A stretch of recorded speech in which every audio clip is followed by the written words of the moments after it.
Jadi begitulah sunnatullah, orang-orang yang mendakwahkan agama itu Allah kasih ke orang-orang yang membela itu. Syekh Ilyas Allah kasih orang-orang Miwat. Saya dikasih oleh Allah orang-orang Temboro ini. Orang Temboro itu walaupun beling-beling itu tapi masih membela saya aja itu orang Temboro itu. Masih malu lah dengan saya itu. Nggak ada yang sampai berani macam-macam gitu. Itu pertolongan Allah. Kalau nggak gitu ya mumet saya itu mikir. Untuk bisa menghidupkan dakwah, menghidupkan pesantren itu mumet. Maka kamu ini bagaimana diterima oleh Allah. Nanti kalau diterima oleh Allah, Allah akan bangkitkan orang-orang yang membantu kamu. Dan supaya kamu itu begitu itu ya, ini saya pesan satu kalimat ini. Kamu ingat ya, jangan sampai kamu memisahkan diri kamu dengan orang-orang soleh, terutama guru-guru kamu. Orang itu selagi hatinya itu masih sambung dengan orang-orang soleh, sambung dengan guru-gurunya, akhirnya bersambung sama Nabi. Dan Nabi itu sumber barokah, nanti itu perjuangannya itu ada barokahnya yang tidak dikira-kira. Tapi kalau orang itu keminter, merasa bisa mandiri, merasa bisa berdiri sendiri, nggak akan bisa berjuang orang seperti itu.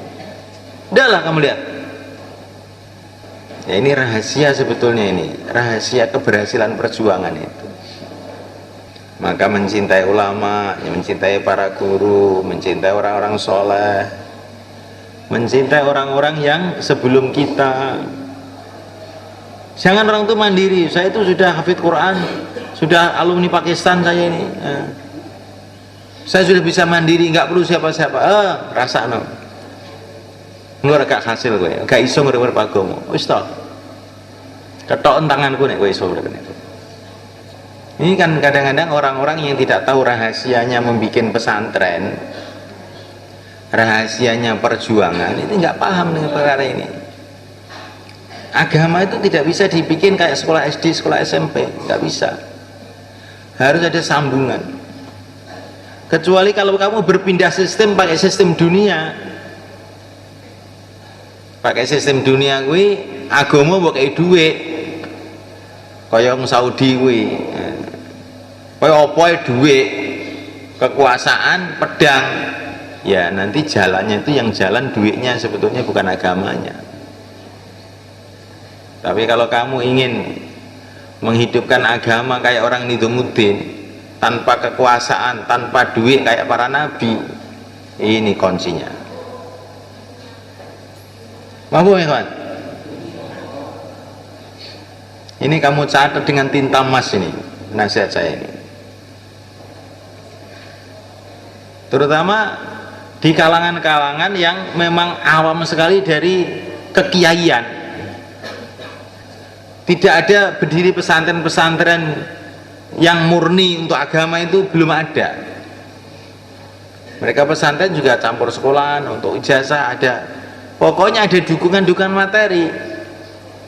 Nah kalau di Jawa ini kamu lihat kan enggak. Pesantren itu berdiri murni hanya agama. Asal mulanya ya, sekarang ada sekolahan, ada macam-macam, itu ya baru-baru aja. Dulunya enggak. Ini termasuk barokahnya Wali Songo yang telah mendirikan negara, mendirikan itu pesantren, mendirikan pendidikan tanpa sedikit pun dengan kekuasaan dan harta. Nah, saya ingin kamu itu punya kefahaman seperti ini. Kalau tidak, nanti kamu itu lupa. Apalagi yang pinter ngomong, perasaannya dengan ngomong-ngomong itu bisa untuk membentuk agama. Enggak akan bisa. Mampu ya kan? Kamu dengar nasihat saya ini, kamu tulis, kamu renungi sebelum kamu pulang. Ini nasihat itu intinya perjuangan sebetulnya ini. Ada mahala, udah maju, perasaannya nggak perlu dengan musyawarah, nggak perlu dengan Nizamudin. Saya sudah pinter semua kok, untuk apa saya bisa bikin sendiri. Iya, tau terus no, ora gak suwe leren itu, gak suwe leren. Pesantren, lihat dulu kamu pesantren sistem dunia apa pesantren sistem agama. Kalau kamu mau bikin pesantren sistem agama tanpa ini nggak akan bisa. Kamu akan membentuk orang-orang ikhlas, pejuang-pejuang yang murni, yang dekat kepada Allah. Tanpa ini nggak bisa. Tapi kalau kamu bikin pesantren-pesantren modern yang asasnya duit, kepentingan dunia, ya bisa aja. Memang itu bukan agama itu. Walaupun orangnya orang agama, orang Islam, tapi sistemnya bukan sistem agama, maka bisa aja dibikin macam-macam. Tapi kalau kamu mau bikin pesantren sistem agama, murni agama, tidak ada ijazah, tidak ada apa-apa, hanya karena Allah, oh nggak bisa tanpa ini. Mahfum ya kawan? Ingat-ingatnya ya. Ini nasihat mahal ini nasihat mahal. Ini namanya barokah. Wong iki digoleki barokah ini loh. Ya. Apa iki mbok golek barokah? Lah barokah sumbere barokah iki Kanjeng Nabi. Wong kok pisah karo Kanjeng Nabi ya ora. Lah apite pisah karo Kanjeng Nabi kok pisah karo gurune. Lah iki roh Kanjeng Nabi sebab gurumu awake pisah karo gurumu pisah karo Kanjeng Nabi atine. Ngerti? Lan kuwi ning jero ati, duduk ning cangkem. Kuwi ning jero ati. Atimu piye karekan? Yes, mani ndak soal tak untune ya. Tak kei pertanyaan sitok ndil wis. Ya, itu nafsu titik. Nggak usah kamu ikuti orang seperti itu. Kerjakan tertib. Kalau dalam kerjakan tertib itu sekemampuanmu.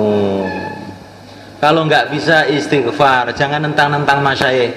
Itu jungkel kepala kamu di bawah ya jamu mente.